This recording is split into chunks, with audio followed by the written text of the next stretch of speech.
સંઘર્ષતાથી સફળતા સુધીનો તમારો સફર જણાવો. સૌથી પહેલાં તો મેં 2021ની અંદર જ્યારે એક્ઝામની પ્રિપરેશન શરૂ કરી ત્યારે ઘણી બધી અસફળતા મળી.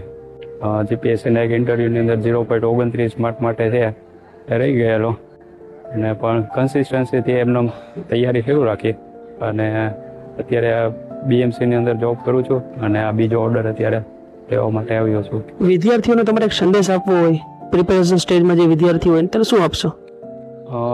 એક તો એ કહીશ કે કન્સિસ્ટન્સી જાળવી રાખજો, કે એના વગર તો એક્ઝામ પાસ કરવી ઇમ્પોસિબલ છે. નિષ્ફળતા તો મળે જ છે પણ કન્ટિન્યુઅસ પ્રિપરેશન રાખવી જોઈએ. તમારા પ્રિપેરેશન ટાઈમે તમને કોઈ પણ મિત્ર, તમારા ફ્રેન્ડ, તમારા ટીચર, તમારા માતા પિતા, સગા સંબંધીઓ એવું એક મને મોમેન્ટ જણાવો કે તમારા માટે બહુ મેમોરેબલ હોય.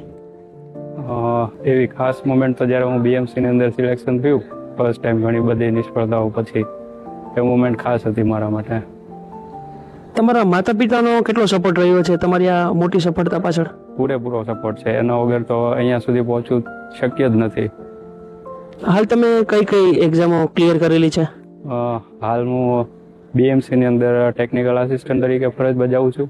મ્યુનિસિપલની અંદર આજે ઓર્ડર લેવા માટે આવ્યો છું અને પ્લાનિંગ આસિસ્ટન્ટની અંદર છે એ સિલેક્શન થયેલું છે.